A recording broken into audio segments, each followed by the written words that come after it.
Hi and welcome back. Today's lecture will be on Paracas and Nasca art. These are two art styles that developed along the desert coast of what is now Peru. They're very interesting cultures and they have a lot of overlaps with each other. So today we'll start with the older of these two cultures. We'll start with the art of the Paracas. We'll study a little bit of the stylistic similarities and differences that they have with Chavin art. We do see a bit of naturalism in Paracas art. We'll look at some of their ceramics, textiles, and goldwork. We will also discuss their practices of subterranean tombs and mummy bundles, which is how we know a lot about this culture. Then we'll move on to Nasca art. We'll talk a little bit about their relationship to the earlier Chavin and Paracas cultures. We'll discuss some of their ceramics, textiles, and goldwork, and we'll end the class by looking at the famous earthworks, including the so-called Nasca lines, which are probably the most well-known of all of Nasca art. So we're going to start by looking at the Paracas culture. So let's just orient ourselves very quickly. We'll be looking at the Paracas culture along the Paracas Peninsula here on this very deserty coast of modern-day Peru. Nazca and Kawachi, their sacred site, which we'll look at, are just a little bit farther south from the Paracas Peninsula. But again, this is a very, very dry climate. We have the Amazon rainforest on the other side of the Andes Mountains. So all of this moisture in this rainforest usually hits this very, very tall mountain chain. And then it snows on those mountains and keeps that moist air from raining along the coastline. So although these cultures were very dependent on resources from the ocean, from that really deep Humboldt current, bringing a lot of nutrient-dense waters for extensive seafood, these people would have not gotten a lot of rain. Fortunately, though, for art historians and archaeologists, this creates a perfect environment for preserving organic materials such as textiles. So we actually have some very, very incredible, 2,000-year-old textiles from this region that have been so well preserved from the dry climate. However, just because this was a desert and it almost got no rainfall does not mean these people did not have water. The glaciers and the snowmelt coming from the Andes Mountains did create river valleys where people could practice irrigation techniques and, for the most part, be able to practice agriculture. So let's talk about the Central Andes in the early Horizon and the early intermediate periods. This is the time periods we'll be looking at during our study this lecture. So the early Horizon period, so-called by historians, goes from about 800 to 200 BCE. And then the early intermediate period goes from about 200 BCE to about 550 CE. So during this time in the Central Andes, local styles emerged as Chavin style faded out. So the culture that we associate with Chavin de Huantar, we do see that culture start to fade out. Along the south coast, we see the Paracas style initially, and then we see a lot of connections between the Paracas culture and the Nazca style, which develops a bit later. With the presence of very well preserved mummies, people who study genetics and DNA actually show that culturally and genetically, the people that settled in the Paracas area and created the Paracas style are essentially the same group of people as the Nazca. So they could possibly be the same group of people moving away from the Paracas Peninsula after, say, an El Nino weather event, or perhaps, migrating for other reasons a bit farther south to the Nazca region. On the north coast, the Moche developed independently. We will look at the Moche culture in our next lecture, but they do kind of coexist at the same time. So let's talk first about Paracas. So Paracas as a culture developed between around 700 BCE and 200 CE. The word Paracas is a Quechua word, which means sand falling like rain. So it's very, very dry here. The winds pick up all the dry sand, and the sand falls like rain in this region. Again, this is the culture that's concentrated in the Paracas Peninsula off the coast of Peru. They had a lot of access to seafood along the coast, and they were able to develop cotton agriculture along the river valleys, which they used for their very famous works of textile arts. And many of the main art forms that we have from this culture include textiles, ceramics, and personal regalia, which we find preserved within mummy bundles. Personal regalia can include hammered gold jewelry, including nose rings, mouth masks, forehead masks, etc.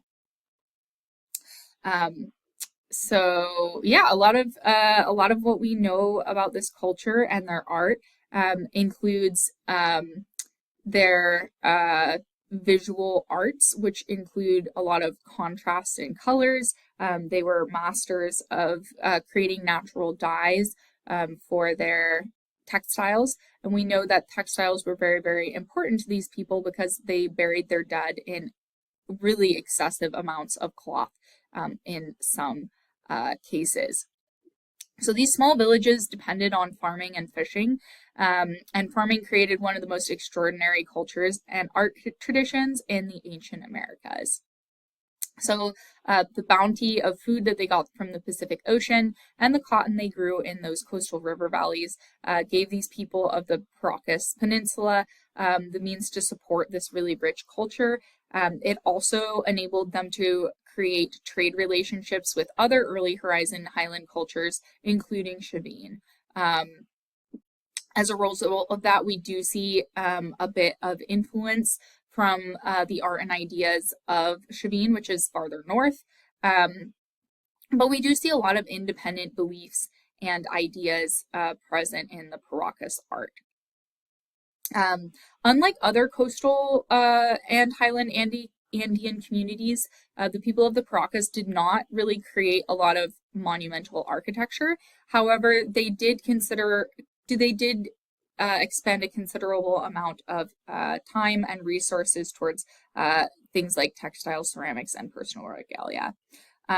So Paracas, the word, can refer to that coastal peninsula, and it also refers to the culture that thrived in this region between about 700 BCE and 200 CE. So we do see that with the Paracas and the Nasca, that the cultures are named after the regions that they were discovered in and that they thrived in. This is a picture of Supai Beach on the Paracas Reserve in Peru. So this can hopefully give you an idea of the kind of arid environment that these people were living in. Again, the river valleys that had water coming from the Andes Mountains would have enabled them to practice agriculture, but for the most part, it's super, super dry and arid. First work of art that we'll look at related to the Paracas culture is this vessel. And this vessel, you have a more frontal picture of it in your textbook, and that's on page 57. But this ceramic piece does have a little bit of overlap with Chavin culture. We see a fanged kind of mask-like face here. We also see pendant irises and a smaller face up on the top of this spout vessel. So let's talk a little bit about some of the stylistic similarities that Paracas art does share with Chavin de Huantar. So one thing that we talked about with Chavin is these pendant irises. So these irises kind of look the way a wild cat's eyes look when they're stalking their prey. So we see pendant irises in both Chavin art and in Paracas art. I have the Paracas art on the left-hand side of the screen. We do see a lot of what seem to be transformational beings or perhaps shamans in a state of trance or transformation, which is definitely something that we saw in Chavin art with these jaguar-like figures, these shaman-like figures with human and animal body parts parading around with the San Pedro cactus or entheogenic plants. We do see a lot of what appear to be shamans or fantastical beings floating through space in Paracas art, specifically in Paracas textiles. So this is an example from Paracas art. We also see elements like snakes being emitted from the faces in Paracas art. So we'll look at some facial jewelry pieces that include snake emanations coming off of the face, kind of in the pattern of the way cat whiskers would be, but they have snakes at the end of them, which is something that we see in Chavin art. The Lanzon figure, of course, has snakes emanating from the eyelashes and eyebrows. We have this shaman figure with snakes emanating from the hair. So those are some similarities that we see between Paracas art and Chavin. I would say that in general, Paracas art is a bit more naturalistic, or it appears to look more like things do in the natural world. And as far as Paracas religion go, again, their art definitely strongly suggests that they practice shamanism. And there is one figure that is repeated throughout Paracas art that has been dubbed the oculate being by art historians and anthropologists, and it may refer to some type of deity that the Paracas people venerated. So the oculate being is typically depicted as a large circular face with these really, really large eyes, kind of an upturned mouth, and usually there's snake emanations involved with this figure as well. This one also includes a human shaman as its forehead ornament. So we do see this particular being known as the oculate being throughout Paracas art. And the Paracas used a palette of green, ochre, orange, and black in their ceramics. And what we know about Paracas ceramics is that these really highly colored ceramics were probably not used for every day. These pigments could not withstand actually, being used. They weren't fired into the slip like we'll see in later Nasca. So if you actually use these in a utilitarian way, the colors would come off of them, at least in Paracas art.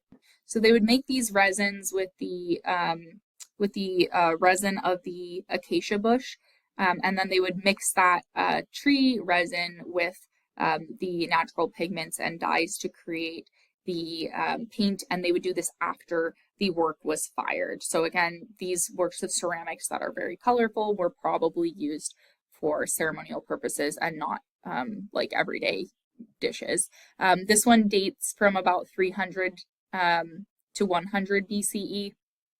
This is another very similar one that appears to be the exact same oculate being. You can tell it's a bit different, but we see this repetition of this entity. Again, the really large eyes, the shaman on the forehead, and the snake emanations. And again, this is called the oculate being by historians. Paracas are probably most well known for their textiles, which have been preserved typically in the context of mummy bundles. So the majority of Paracas textiles are embroidered, and they usually fall into one of two stylistic categories. These include the linear or the block color stylistic groups. And what we see, especially with slightly later trends in Paracas textiles, is that highly labor-intensive styles were preferred. Here we have a close-up view of a Paracas block color style garment. Here we have some very interesting transformational beings that seem to possess feline and aquatic animal characteristics. So again, like I mentioned, most of what we know about Paracas textiles have been preserved in the context of mummy bundles. So the Paracas people practiced wrapping their dead in the fetal position, in the upright position, and then wrapping their bodies in many, many different layers of very sumptuous works of textiles and personal adornments, including jewelry. Paracas people, many of them, many of the elites practiced a type of body modification called head binding. This caused them to achieve elongated skulls. And this is not something that is exclusive to the Paracas culture. We see other cultures in the Americas doing this as well, including some of the elite Mayas would actually bind their babies' heads to create a really flat profile from the nose sloping up to the forehead. We see that the Paracas did somewhat of an extreme version of body modification here. I may have mentioned this when we were talking about Maya body modification, but all babies are born with their skulls not totally fused together. That means that if you have a specific technique for binding a baby's head in a specific shape, it can grow and fuse in that slightly modified shape. And as far as anthropologists understand, this has no impact on cognitive ability. Our brains are pretty plastic and they are able to do just fine in a slightly modified case. There are, I know into the modern age, there have been certain tribal peoples who have kept up this practice, and they seem to have perfectly normal cognitive abilities. It doesn't seem to impact them negatively in any way. So the mummy bundles included dead being placed in, bound up in a fetal position, bound in many layers of cloth, accessories. Sometimes they were bound with layers of food inside, almost as if the dead would need those for the afterlife. Oftentimes the dead were presented food later on as people would come to venerate their loved ones, venerate their ancestors. They would oftentimes bring food offerings to these places as well. This is an image of a mostly unwrapped Paracas mummy bundle, which shows the body adorned with a gold nose ring, a spondylus shell necklace, and very highly embroidered garments as well. This is kind of the anatomy of these mummy bundles. You can also see some images on page 60 and 61 of your textbook here. So many art historians and anthropologists have seen this practice of placing the dead in a fetal position, an upright position, have some sort of connection to perhaps rebirth. So when we are fetuses, we're in the fetal position, and as we're getting ready for birth. So it seems there could be a connection there between binding them in the fetal position, also keeping them upright, and oftentimes they were kept in family groups in these underground chambers. So this almost made them feel like they are sitting up together in these little family groups and continuing on life as a community. So we really see this in Paracas art. Some of these mummy bundles were as wide as over 5 feet wide once they were all wrapped up in sumptuous cloths. Oftentimes the body was seated inside of a basket before it was wrapped up together. And unlike what we saw at the Chinchorros mummies, or what you might be familiar with folks in Egypt practicing mummification, the Paracas people would actually just bind the bodies very tightly in cloths and put them in these little underground chambers. And this would actually allow the body to naturally desiccate. So they didn't practice like taking the body apart and filling it with salts or preserving the skin separately like we saw the Chinchorros culture do. The body seemed to naturally desiccate pretty well when it was bound tightly, and then the moisture would get kind of pulled out of this bottle-shaped underground chamber. So less intervention than some other cultures that practice mummification. Some of these mummy bundles were just placed in the sand. So some of them people kind of discovered with the tops of these bundles sticking up out of the sand, only to discover a mummy underneath. But many of them were also placed in these bottle-shaped tombs. This is an illustration of these mummy bundles at the bottom of a shaft type tomb. And unfortunately, a lot of these mummies have been subject to looting. When they are wrapped up and protected by all those layers of fabric, they are incredibly well preserved, but many of them have unfortunately become destroyed from people unwrapping those precious garments and stealing the jewelry away from them and just leaving these super ancient bodies just to kind of erode away. So that is a problem that this region has been facing in the last century. All right, so let's talk about those two types of styles that we see in Paracas textiles. So the first one is the linear style, and the linear style consists of only narrow, straight lines. So we see vertical, horizontal, and diagonal lines. Typically, this style is restricted to red, green, gold, and blue colors. And the motifs are usually only used in the borders or the columns rather than throughout the entire piece of fabric. So here we see these images, which oftentimes include like miniature versions within larger versions. We also see oftentimes that if you spin or rotate these images, that they look very similar to or they kind of change meaning, and you can see multiple faces, like this one's upside down, this one's right side up. We've got like some little monkeys where if you spun them around, you would see them slightly differently. So yes, we definitely see that sense of duality, that relationship of Aini within some of these Paracas linear style textiles. Some of the linear style reminds me a lot of the Huaca Prieta textiles that we saw, these ones that are from 2500 BCE. So we also see the idea of contour rivalry with a lot of this linear style artwork, in that you can see different things, different shapes, different faces when you tip them right side up or upside down. Here we see these two-headed snake-like figures from this embroidered mantle. They kind of have this vision a little bit of the oculate being, these huge eyes along this double-headed serpent.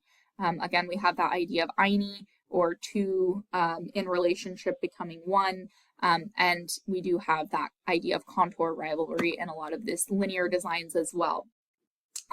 Like we mentioned a moment ago, linear style, we typically see the designs on the edges and not necessarily in the middle. This is a Paracas poncho, so perhaps some of you have worn ponchos before. They're basically one large blanket of fabric with a slit cut in the middle for your head. You could also wear a belt with this and wear it more like a tunic, but this one is a poncho. So your head would go here and it would come around your body.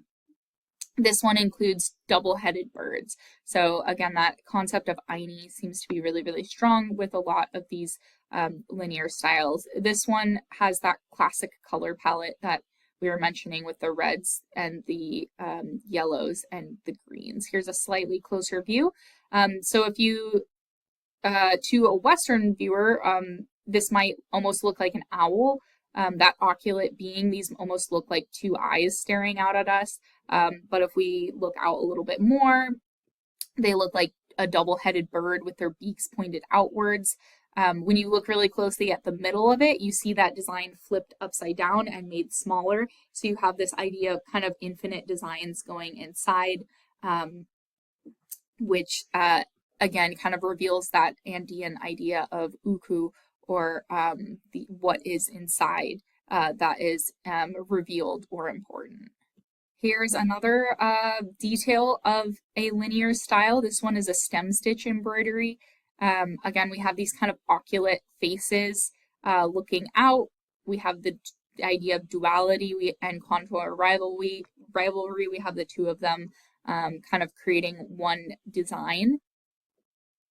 Anne Paul writes, the design plan of linear style embroidered images was conceived as though it were woven. The artist counted the particular sequence of warps or weft to be covered in by thread in each row of the background. Thus, a design could be counted out, assuring iconographic and formal consistency among the same types of images. So this would require a lot of counting and planning on the part of the craftsperson or the person creating this garment to make sure that they have consistent numbers of the designs to make sure that they are consistent and look the same. So we do see that attention to detail and that understanding of the mathematical counting of these rows.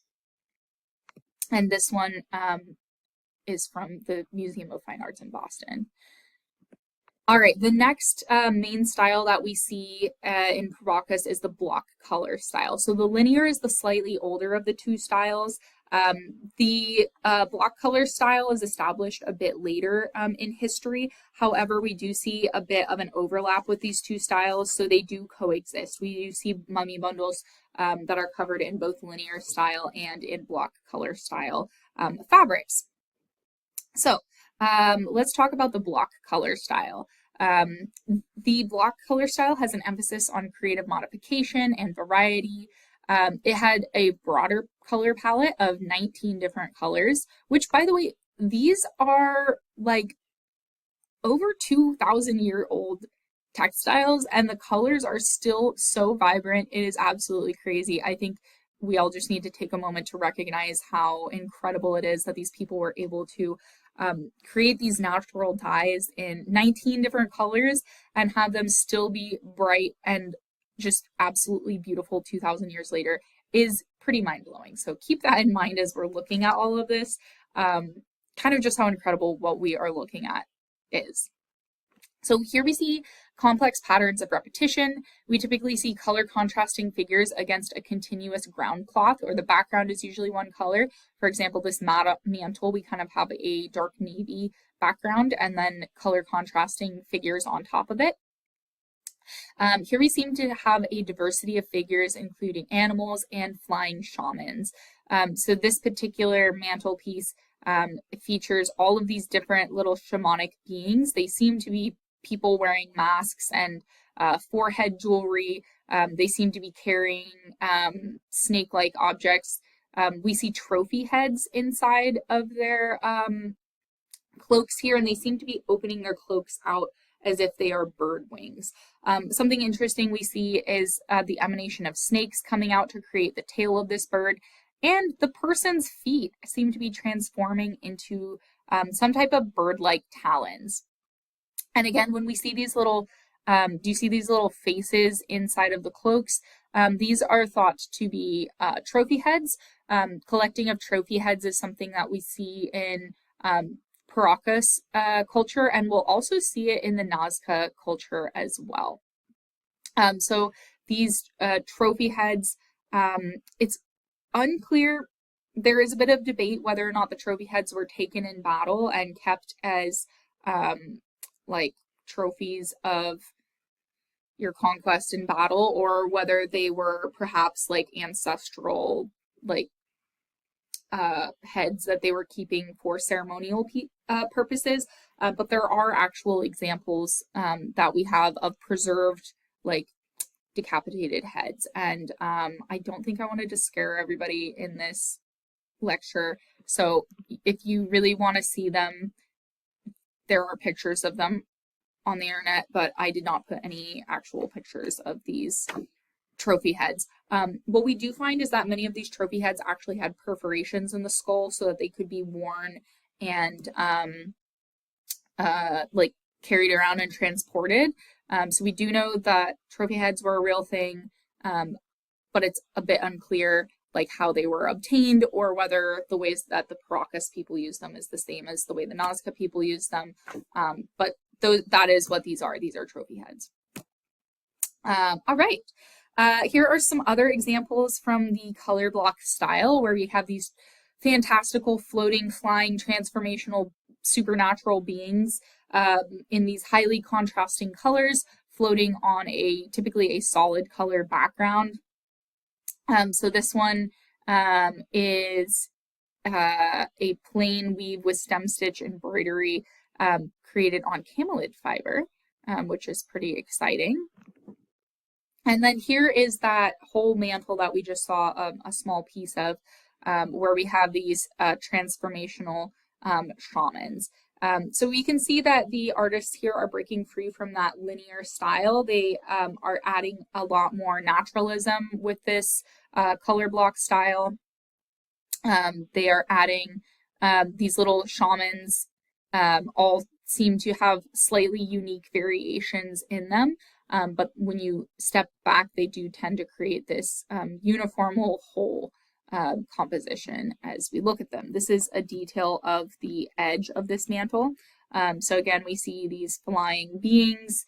They look like humans wearing bird wing cloaks. We've got these little trophy heads, these snake-like scepters, the forehead jewelry, and talon-like feet. So the embroiderers would first outline the figures and then fill them in. I believe your book has some images of some not quite done textiles. But I wanted to show you some other examples of block color style. This one is a double fish mantle. I think it perfectly expresses the idea of Aini, or the two in right relationship becoming one. So we have this essence of duality throughout this double fish mantle. And a mantle is like a long cloak that you can wear, kind of like a big shawl.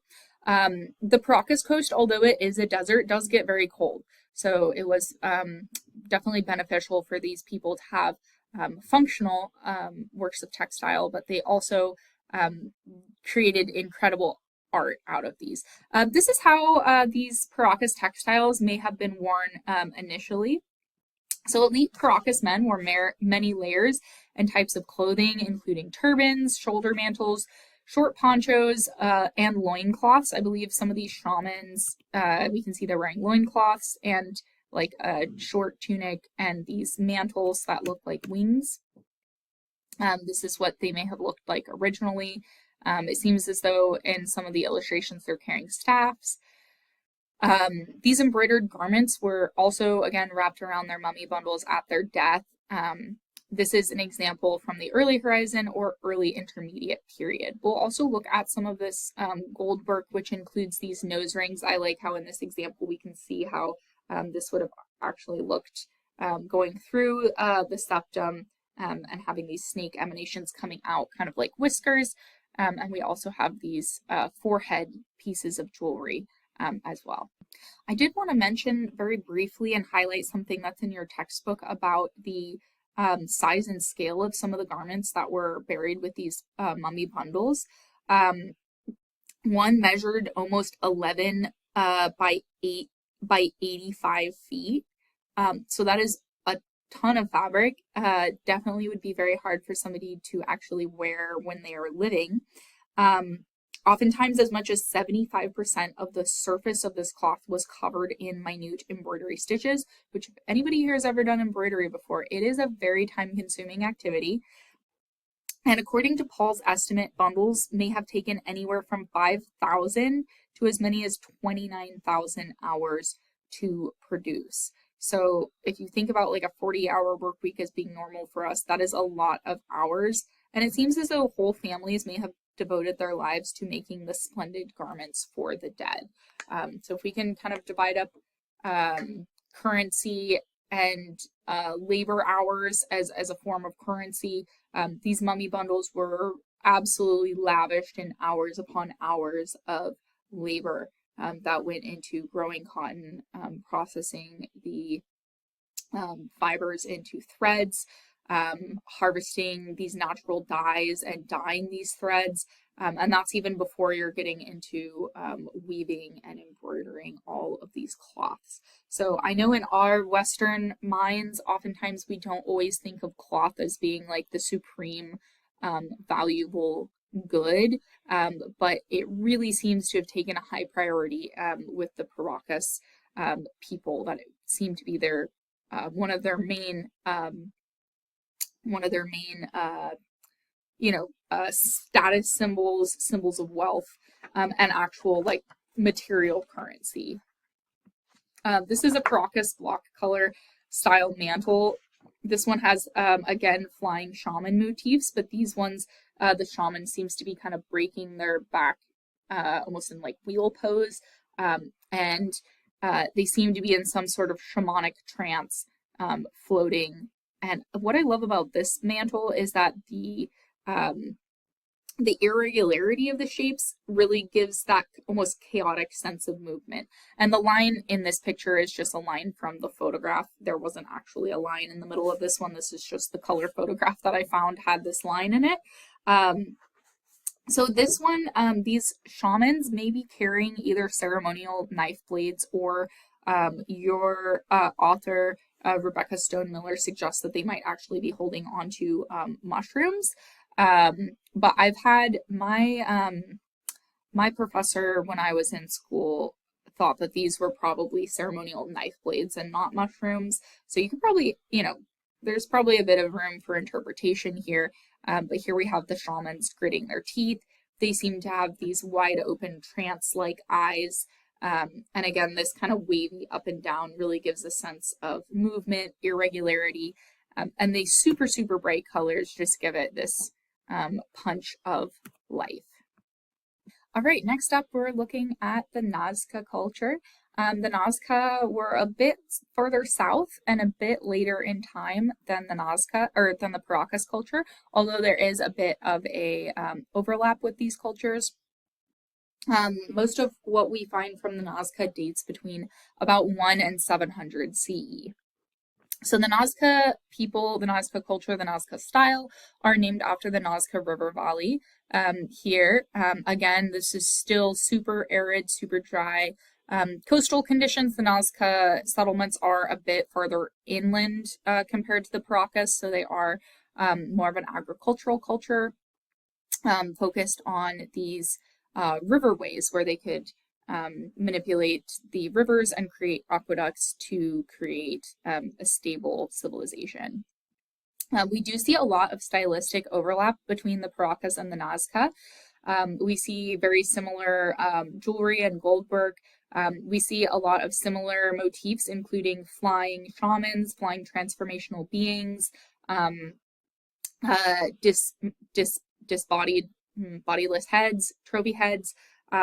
We also do see a bit of like technological advancements with Nasca, especially when it comes to pottery. We see that they will establish mixing colors in with slips and actually firing the colors onto their ceramics, so creating more durable ceramics. And then the Nasca lines are oftentimes attributed to the Nasca culture, although there are people studying this region now that believe that some of the older geoglyphs were probably actually created by the Paracas people as well. So we will talk about the very famous Nazca lines in this next section. Like I mentioned at the beginning of this lecture, there's no real genetic distinction between the Paracas and the Nazca people, so it's very likely that perhaps the Paracas people, being so close to the coast, could have had their ways of life disrupted by an El Nino weather event or something along that lines. Could have caused people to migrate farther south and farther inland, and so it's probably, same groups of people migrating down to the Nazca region kind of at the end of the Paracas culture. So the Nazca civilization, again, flourished between about 100 and 700 or 800 CE in the Nazca Desert of Peru's south coast. They're about 200 miles south of Paracas. They lived in dispersed settlements along the Nazca River, and their sacred site of Cobachi served as their main ritual pilgrimage center. The flat desert terrain proved to be favorable canvas for the Nazca artists. They utilized this different colored pebbles and sand to create really large artworks of unprecedented size and sophistication. I did want to mention that although the Nazca are probably the most famous for their geoglyphs, and a lot of people have, wondered how this culture who didn't have access to airplanes could have made such incredible geoglyphs. I did want to point out that those geoglyphs are not anywhere near the most sophisticated thing that the Nazca people established and created. So the Nazca actually created a very sophisticated system of aqueducts for accessing groundwater for their agriculture. And so they created these circular stepped pits that went down into the water table, and they served as access portals for the Nazca to descend into, clean, and maintain their underwater or underground aqueducts. Recently, a team of scientists discovered that these so-called ojos, they call these eyes or ojos, these stepped terraces, pits down in there, that the spiral mouths and their positioning actually caught prevailing winds and ducted them down into this underground water system, which used the air pressure to pump the water along. So it's a system that's so well engineered and constructed that 36 of these aqueducts are actually still in service today, about 1,500 years after their creation, and they still bring water to a city that bears the name of these, the ancient people, which is Nazca, Peru. So basically how this works is if you are in an area with not a lot of rain, digging a well can be a super helpful way to access water that is in the water table underneath your land. However, if you don't have a pump, that can be really difficult to just dig a well straight down into the water table. And so what they would do is they would tap into it on the side of hills. So the Nazca is in a valley, so it does have hills around it. And so what they would do is actually cut a tunnel into the side of the well until it hit the water table. And then these shafts or these wells would actually allow them to maintain this tunnel, and it would allow water to come down and create pressure to help push the water out into their irrigation system. So again, this is an art history class, so we don't really get super into engineering in this class, but I did want to mention that these are in and of themselves just an incredible technological invention. And again, this is pre-Inca, this is very, very old, and they are very similar to wells that are constructed in Persia or modern day Iran, but these ones are constructed in a slightly different manner. And so I just wanted to shout them out. This is a rock-lined ojo. Again, there's even today still helpful and still used for getting groundwater for agriculture in this very, very dry land. So shout out to the aqueducts and the incredible engineering of the Nazca people. So what we find with gold work is that the continuity of Nasca Paracas metalwork is almost indistinguishable. So the same types of techniques and jewelry and motifs and styles that we see in Nazca gold work, we also saw being used in the Paracas culture. So we'll be looking at some Paracas and some Nazca gold work in the next couple of slides. So what they would do is they would take very thin sheets of gold and copper alloy, and they would hammer them till they were quite thin, and they would heat this metal just below melting so they could get it very thin and very even, and they could cut shapes out of it and hammer different features into this gold work. And a lot of the metalwork that we see includes pieces to transform the wearer, which include whiskered nose rings that doubled as mouth masks. We see pieces used as forehead ornaments and headdress plumes depicting animals as well. We also see like little earrings as well. So here we have two bird ornaments. This one in the middle is a nose piece that also doubles as a mouth mask. And then we also have these little monkey ornaments that are a little pair as well. So I would also like you to keep in mind the types of figural imagery and the type of artistic language that we're seeing established in Paracas and Nazca small works of art, because we'll see a lot of similarities in this artwork in the much larger and probably more famous geoglyphs that we'll look at in just a few minutes. So here is an example of this nose mask. Again, it does have some similarities with Chavin art, with having these snake emanations coming out of the face. And this would have transformed the wearer and made them look like some of these flying shamans that we see in both Paracas and Nazca artwork.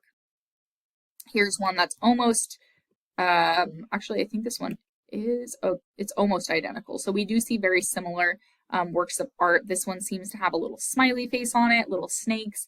It curls up, goes through the nose, and then covers the mask. This one's from about 100 BC to 8700.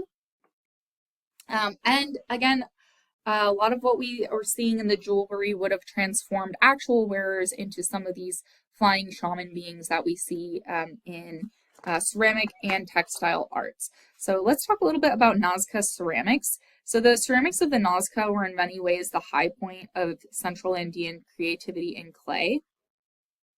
They had very vibrant slip painted compositions. So what that means is slip, when you're doing ceramics, is a very, very watered down clay that you add pigments to create a paint that's actually made out of clay. So this allowed the artist to paint the work of art and fire it with the designs fired onto it. So this made it a lot more durable and a lot more utilitarian, unlike the Paracas, who would just paint with tree resin over top, which was not durable, which was not super practical. Nazca ceramics were a lot more practical. Again, still really impressive colors, considering that many of these are close to 2,000 years old. So here we see more colors used than other cultures in the Americas at this time. And the typical forms that we see are, we of course have the double spout and bridge vessels, which we saw in Paracas art. So this seems to be a direct continuation of that style. We see effigy jars. So effigy jars are like a jar that's in the shape of a person or an animal. We see that they created ceramic drums. This is an example of a double spout and bridge vessel, bowls, beakers, and pan pipes as well. This is an example of a Nazca double spout and bridge vessel in the shape of a stepped fret. This one is painted in that multicolored slip. And we see this very complex battle scene taking place. And it almost seems as though our characters are tripping and falling down these stepped frets, which is just an incredible work of three-dimensional art in and of itself. And then we have added onto this two-dimensional battle of people losing their heads and having these like bird emanations coming out of them. So again, scholars have kind of debated whether or not this depicts actual warfare or whether this is some type of ritual. It's a bit hard for us 2,000 years later to say for sure, but we do seem to see some trophy heads here, which is something that we saw in Paracas art. This is an example of a drum depicting an anthropomorphic mythical being holding trophy heads, club, and a plant. This one, again, the little smiley faces and snakes coming up might remind you a lot of this nose mask that we saw. So it's very possible that, the shamans or human beings were trying to transform into some sort of deity, or perhaps this drum is just depicting a shaman in that state of trance. In Nazca artwork, we call this eye that seems to be really bugging out with white all around it, an idea of a trance eye. So when these people were under the influence of these entheogens and in that trance state, that their eyes would kind of look like that. So and also these drums would have probably been used practically to create that trance state for some people. This drum would have actually been flipped upside down to use. which again could speak to the idea of like accessing an underworld or flipping it upside down to access a different type of realm or audience. This one is from 150 to 300 CE, and it's made of ceramic and slip. It is a little over 19 inches tall. And here's a close-up of those trophy heads. Again, trophy heads were something that we do have actual like physical evidence of people being buried with these preserved heads having holes drilled in them for being carried around. So they definitely did have some sort of significance to this culture.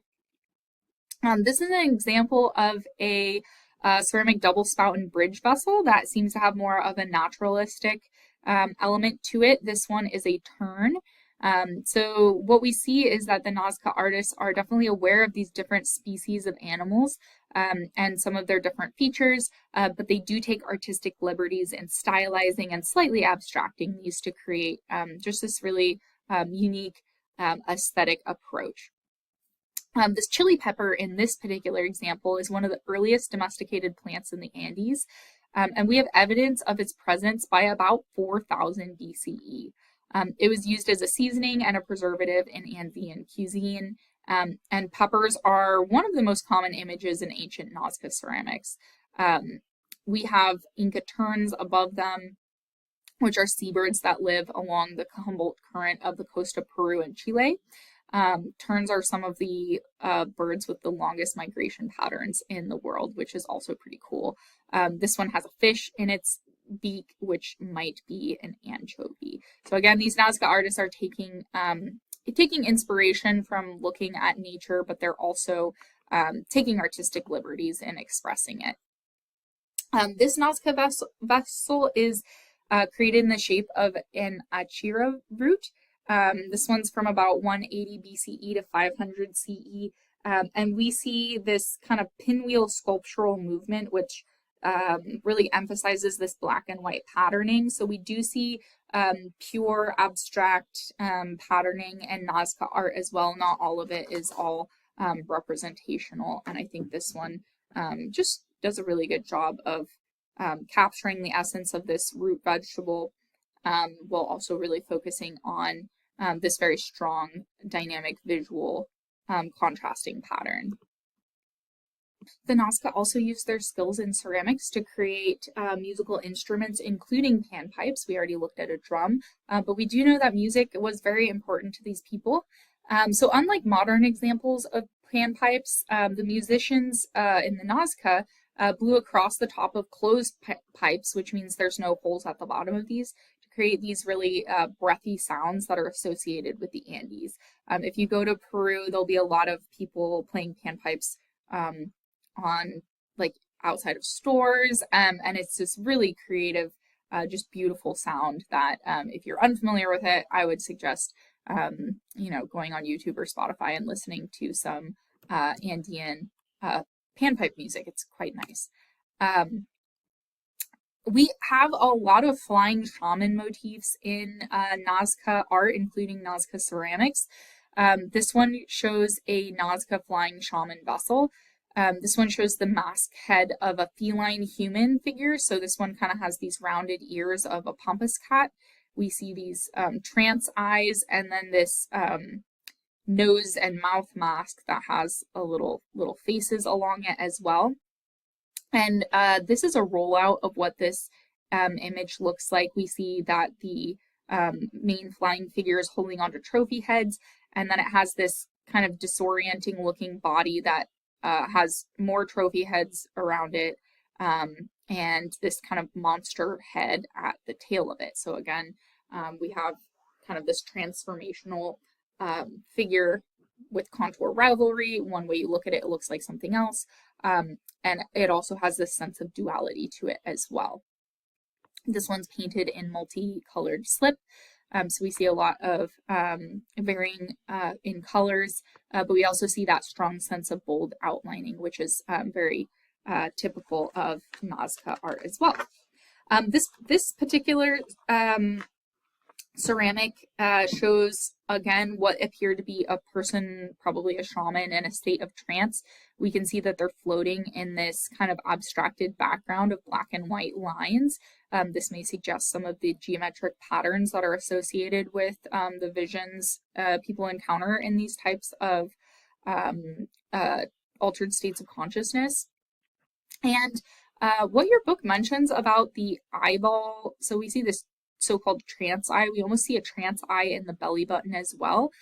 This may reference synesthesia or the overlap of the senses that people sometimes have during these states of vision, which can include people saying that they're hearing sound or hearing the sound of a color or feeling a smell.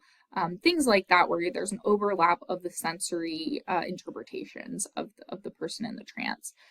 We also see that the exposed ribs probably are relating to fasting that may be associated with achieving this trance state as well. The straight up and down hair kind of also suggests movement and kind of being in a state of free fall. This one's from the early intermediate period. We also have in Nasca artwork something that is referred to as the bizarre innovation style. So we see an example of the bizarre innovation style at the bottom. So basically what we see here is typical Nazca motifs, so the outlines, the trance eyes, but we seem to have abstracted these facial features until we have a face at the middle and two masks out on the other side. So it's just kind of a even further abstraction of the human figure. In the late Nazca ceramics up top, the flying shaman becomes increasingly elaborated, with masks and emanations obscuring the body to near illegibility. This is the early intermediate period. We can see some feet over here. We see many different eyes and faces and tongues and snakes and emanations.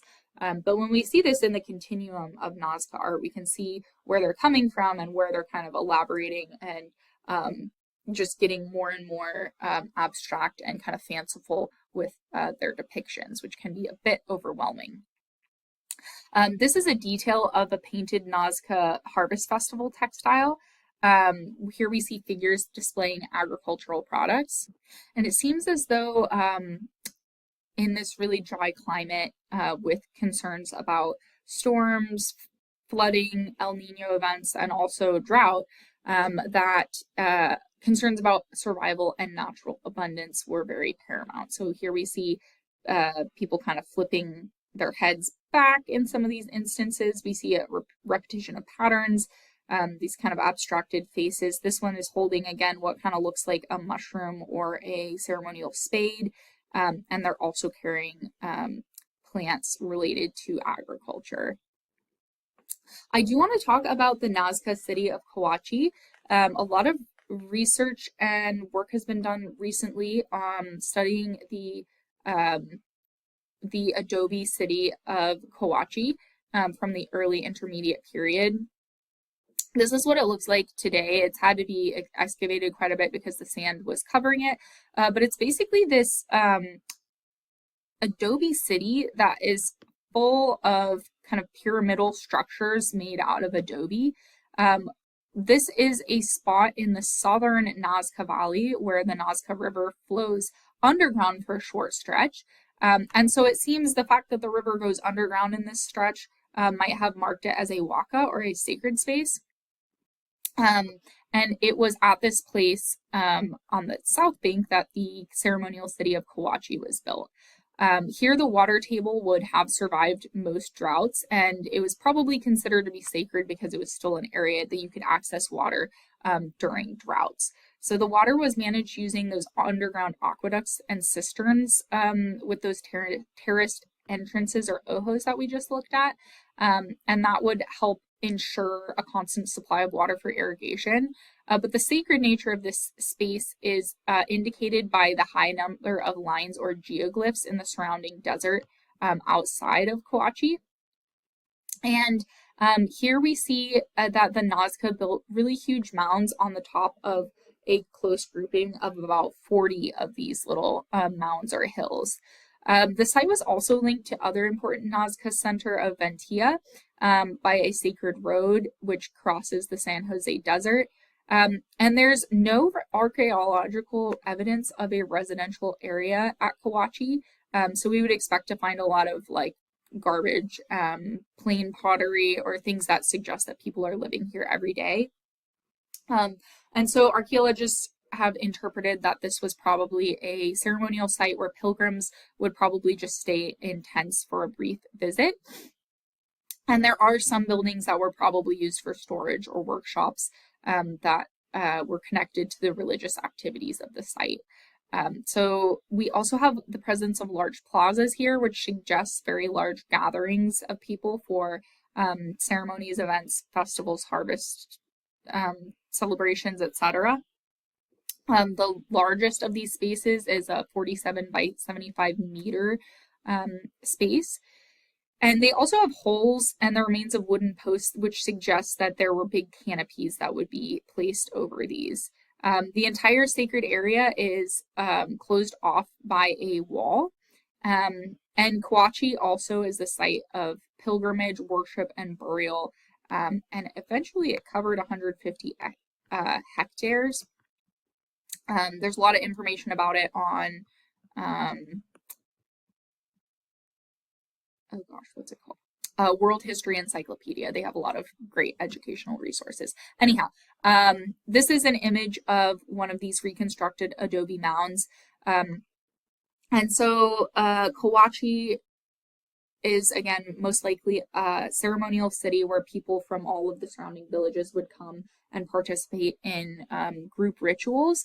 And one of these group rituals is probably the creation of the very famous Nazca geoglyphs or Nazca lines.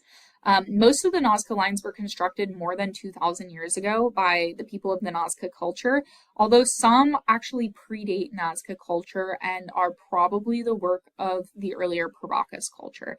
So the Pampas cat has been mentioned as one of these very, very early geoglyphs, which again are probably created by the Paracas culture. Let's go back and look at a detail of this Paracas mantle. Here we see a Pampas cat, which is very similar to the Pampas cat that we see in this geoglyph. So again, most of these lines are attributed to the Nazca people, but some of them probably do predate the Nazca. And before I get it too far into the Nazca lines, and you might be wondering, oh, I heard that these were created by aliens or created to be landing strip for aliens. I know there was an author in the 1970s who popularized that idea.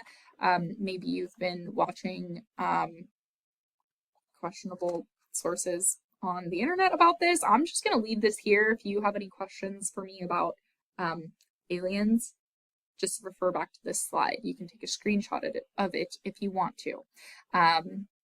We already know that the Nazca people were incredible engineers with the discovery of that aqueduct system, that way to get well water out without using a pump. So again, just refer back to this slide if you have any questions about extraterrestrials. Also, if extraterrestrials really were coming to Earth, I'm not really sure why they would need us to draw them a map. I think they would already know where they are. Anyhow, this is a plan of the figural Nazca lines drawn on the plains in the Nasca River drainage. We have many different types of Nazca line. The majority of these Nazca lines are actually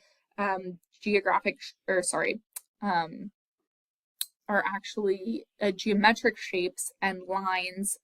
A lot of them are triangles or like pentagons, but we do have quite a few of them that are figural. We have some that are anthropomorphic, some of them that are looking like humans and animals, etc. So this is a map of basically how they look from above. We won't look at all of these in detail, but we have some that are humans, some that are whales. We have a monkey, a hummingbird. We've got some that look like rainbows, whales, lizards or geckos, etc. So Many of the animals and spiders are so large that humans could barely see them. However, I do want to remind you that this exists in a valley, which means that there are hills. So the ones that are on the sides of the hills, you would clearly be able to see from the valleys. And the ones that are in the valleys, if you went up into the hills and looked down, you could still see them. So although the 20th century did bring flight and people flying over these and being like, oh my gosh, there are all these glyphs that we've been overlooking because we just couldn't see them before. People have known about these Nazca lines for a very long time.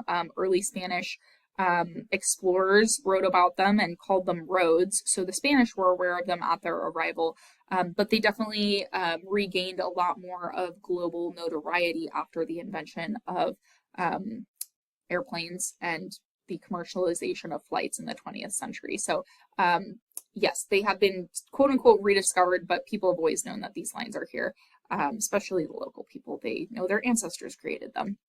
So Paul Kosak observed these lines from an airplane in 1941, and he hypothesized that they were drawn for astronomical purposes.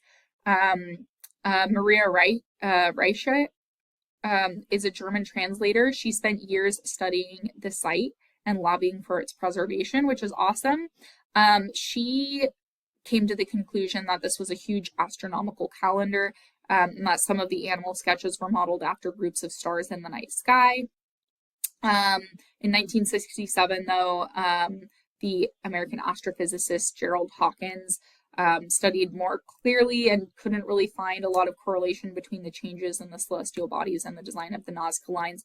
At the end of the day, there are so many of these Nazca lines, especially the straight lines, that yes, you could say these lines point to water, and there are so many of them that, yeah, some of them definitely point to water. This is a Google Earth image. So all of these like straight lines are stuff that the people created. So yes, some of them are going to match up with meridian lines. Some of them are going to match up with solstice lines. Some of them are going to match up with pointing you in the direction of water, just because there are so many of them that is going to happen. So a lot of people haven't quite, decided on one particular reason for these. But what we do think is responsible for these is that these would have been a communal activity that people would have done together. So the site of Kawachi is that ceremonial site. It's very close to where these Nazca lines are placed. And the fact that these lines kind of go over each other show that the process of making these was more important than the actual lines themselves. As you can see, this monkey geoglyph kind of overrides some of these other straight lines. And you might be asking yourself, how are these lines created? So there's a layer of rock on the surface of the desert here, and these stones are a darker color, and when you pick them up and move them, the lighter colored sand is exposed below it. So it's basically not rocket science to create these. The people would just pick up rocks and move them to the side and expose this lighter colored sand underneath. But they are very, very large scale. For example, this monkey is 360 feet wide. So it's a very large, geoglyph. So it would take planning, especially with making a straight line. There is evidence of people planting stakes and having rope, just like modern, construction workers do that today to make sure they have a straight line. You put a stake over here, you put a stake over there, you put a line there between it. You can also do this to create a circle, have a stake in the middle, have a piece of string, and then like walk around it. You can create a lot of lines pretty simply just from using strings and stakes. So people clearly did that. There's evidence of that. Many of these lines are also dated by the pieces of refuse. So like pieces of bones from people's lunches, piece of potsherds from people carrying containers out here to work or walk these. So it does seem as though these lines were created over generations and generations. People probably came together to create these on such a large scale. So you definitely would have to organize a lot of people to get these done. You would have to have some sort of grand plan. But the making of them is not super complicated, if that makes sense. What we find really interesting about many of these larger glyphs that are animals shaped is that they are usually one line. So you have a line coming this way, creating the tail, creating the outside of the monkey, and then you exit back out this way. So it does seem as though walking these lines was probably some type of ritual. Creating them again seemed to be some sort of ritual as well. And as a group, the Nazca geoglyphs were created, again, over several centuries, with some leader lines or shape intersecting, overlapping with previously created lines. This is just one of the unusual features of the geoglyphs. And many of these drawings are, of course, better viewed from the air, but again, there are hills here, there are valleys, and you can see them from the hills. You can see the ones on the hills from the valley. You can see the ones in the valley from the hills. But it does seem as though they probably wanted maybe spirits or gods to be able to see them from above. That's definitely not an invalid point. So here we have the fertile valleys. All of these Nazca lines. Some of them are shaped kind of like the beginning of marathon races, where it's almost like a large group of people could gather here and then kind of thin out in the directions that they're going. And I do love looking at these from Google Earth. This one's the orca. So you can see these from satellite images. I know this isn't the best quality, but if you want to go on Google Earth in your own time, you can see a lot of these beautiful geoglyphs. And you can see that the wavy lines are like erosion lines. But all of these straight lines are definitely ones that people are creating. And I like showing the satellite images because you just get an idea of how many lines these are. So this shows us that people were continuously coming back to Kawachi and other sacred sites and practicing walking through the desert and walking these areas, almost like you could walk a labyrinth today in some different like religious settings. So these are some of the geometric designs. This one is a spider. This one's over 300 feet in length. This one's dated to about 2,000 years ago. This one is a hummingbird, and it's just pretty impressive. This area of the desert plain is known as the Pampa.